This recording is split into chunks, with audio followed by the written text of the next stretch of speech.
Hello and welcome back to Let's Play Metroid Prime 2 Echoes. Last time, we lost everything, and we saw Dark Samus. And today, we're going to see if we can get back all of our stuff, or find Dark Samus, or do something. Something to make some progress. So activate this little elevator here, just as a usual Metroid Prime style. You scan it, and you walk into the hologram. It's actually a very complex elevator. A whole, mechanism sort of thing, just to make you go upwards. So here's the other side of that door that we can make our way through, the purple door. Can't do anything with it still. We'll have to wait and come back to that later. And here's the same thing that we dealt with earlier. Scan and shoot. And there we go. And now we have an outside area for once, so there's some sky, some actual blue sky up there. And right here we want to scan this. Control system online. So this will move this big crate. I guess we would call that a crate. It's going to move it regardless. So now that's out of our way. And there's a purple door, which we still can't do anything with. However, we will have to come back to that later, so remember that's there. For now though, we want to make our way up here. This is going to be a Kraly, I believe. A green Kraly. And down here we'll have actual splinters, not worker splinters, but regular splinters. Now they actually don't take one shot to kill. You have to put a little bit of effort into them. They're basically the equivalent of a zoomer. Or Geemer or Zoomer? Geemers are the ones you have to kill with missiles, I believe, so. Zoomers are the ones that you just, 3 shots and they're dead. So they're your equivalent to Zoomers in this game. That was strange though, the first time you enter, or the first time you start playing Metroid Prime, once you land on the planet, it feels just like your traditional Metroid. It feels extremely throwbacks to everything. It feels like Metroid. Metroid Prime 2 feels like there's a lot of different throwbacks to other Metroid games, and you'll see later on. But when you first start off, it feels like a completely different game. It doesn't feel too Metroid-y. Which isn't bad, it's different. Also, there's a red scan here. But it's just a little bit different than the first game. The first game was aimed to, okay, we need to make it enjoyable from the second we start. This game is more of a, okay, well, now they know what to expect. We don't have to impress them instantly, maybe. Let's go ahead and just make the whole game good overall. This is going to be called the Temple Grounds.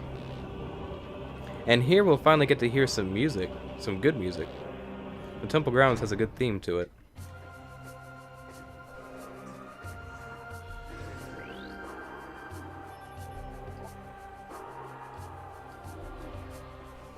So as you can see there, this is a missile door. We can't do anything with that because we don't have our missiles. And another purple door, which we still can do nothing about. So first off, we want to scan this while ignoring these splinters. Have this drop down and it's going to get stuck, so what we have to do is actually shoot that spot at the bottom. Right there. Just a couple tap shots will make it drop, and then we can hop across. And here we have another gate. This one's a logbook scan. This is a Mark 7, GF Gate Mark 7. And we'll have to scan this to open this gate. However, it's going to prevent us from going back. So this one will open, but the ones behind us will close. So we can't go back that way. And they're going to make us have a little bit of trouble by throwing some splinters down. And some more splinters. So just keep making your way through here. Eventually we'll see where we're supposed to go. Here's another dead body. It's such a bright game, isn't it? There's dead bodies everywhere. And we need to scan this. Comm system activated. Initiate an automatic distress signal.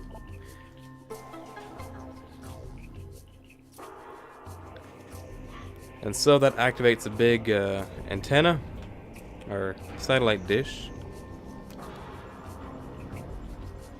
But as you can see, the sky is phasing purple, kind of.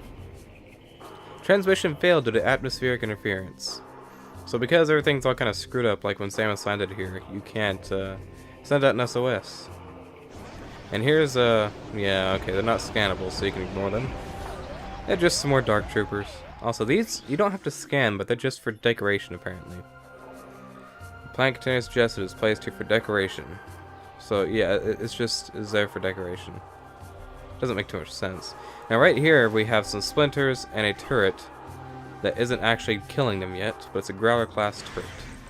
So if you leave them be, it'll kill them for you. And then it'll retract. But the second you walk back up, it's going to come out and shoot you. So you gotta get rid of it. We must deal with it. Now around here we can't do anything, so we have to wheel through here. And here's another dead body.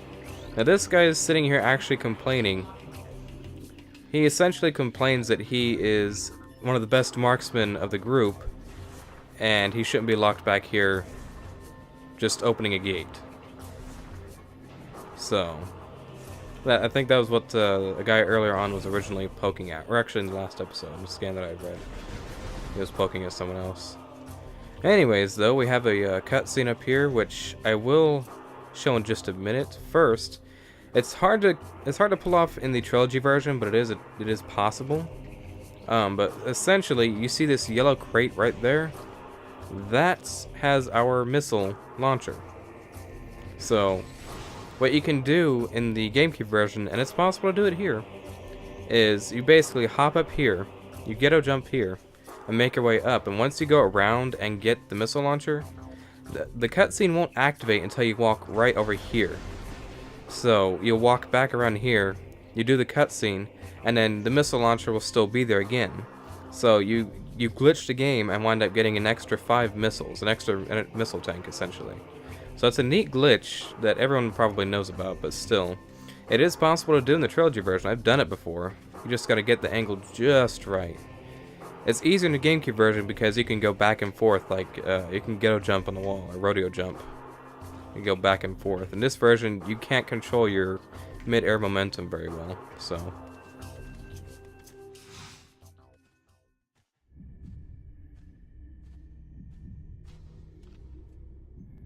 So we have a dead body with his eye open, and Samus is just gonna shove her cannon in there, get some information on what happened. And now we get a nice long cutscene with a tiny bit of voice acting. Date cycle 714-2. Final report GFMC Task Force Heracles. While on patrol and dash the system, we engaged an unknown space-powered frigate. The enemy frigate was crippled and it crashed to the planet Aether. We followed the pirates, but our ship was damaged by a storm as we entered Aether's atmosphere.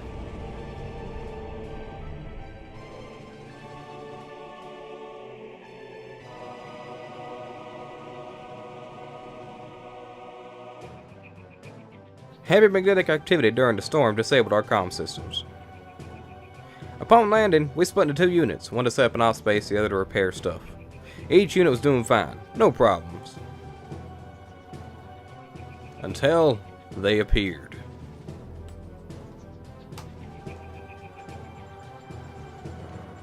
And here is where we will get the voice acting. It's coming. The only bit of voice acting in this game you will ever hear is coming up right. Wait for it.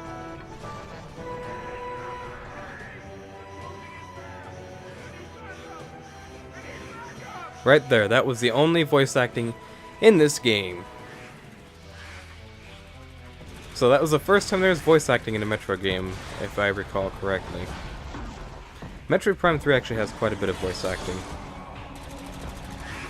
But yeah, so these guys basically are getting destroyed by what looked like giant splinters. So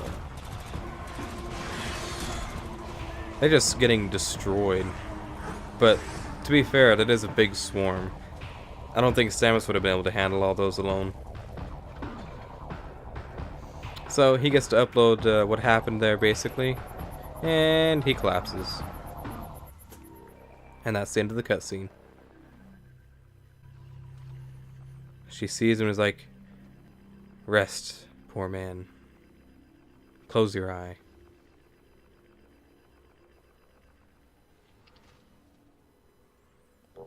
So now that that's over with, we have a whole bunch of dead bodies we can scan, but who cares about that? We have a missile launcher to get. So now we have missiles back, finally. Although to be fair, in this game, missiles are not that useful. Like, they really are not as useful in this game compared to the first game. Alright, so we have this guy here. We have this guy here. That guy there. Okay, not that one. Nope. There we go, that one there. That one, nope. That one there. Nope. There we go. And I believe that's all of them. Watch this. Make them bodies go flying. So here we have some dark splinters, actually. So they've been taken over by the same stuff that infected the dead troopers that we fought earlier on. And these are actually tough to kill. They take two fully charged shots to actually kill, instead of just, you know, a couple shots. So there's not too much more we can do. We can grab another map if we go right through here.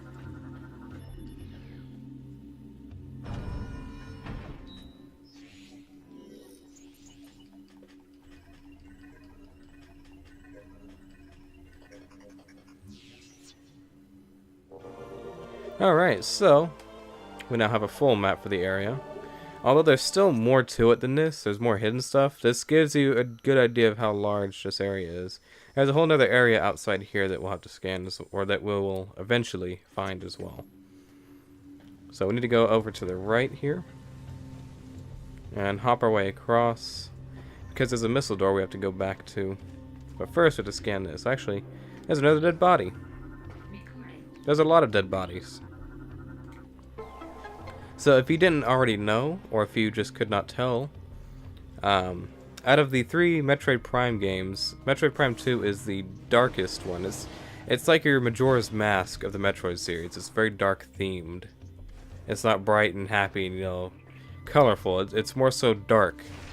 And I don't mean dark as in, you know, oh, things being taken over by dark stuff. I mean like just a depressing kind of theme. Like, damn, this is hopeless. But it's still a very good Metroid game. Honestly, I would say probably the best of the Prime series. But we'll get into that later on.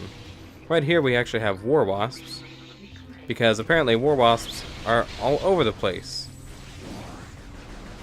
And I hate war wasps, because of the way I have to say it. And we need to scan this up here, and that will activate another morph ball cannon. We can just hop into to make our way over.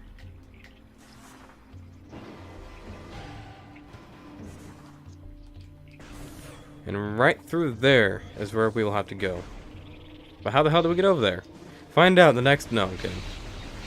So we need to scan the War Wasp Hive, and then destroy it, and then scan it again. Nope, okay, that's only the first game. So right here where this crack is, you want to shoot it with a missile. And then we want to go around here, because in this cubby there is a thing to scan, which will activate another morph ball cannon. And that's why we had to shoot it, so we could actually break through that.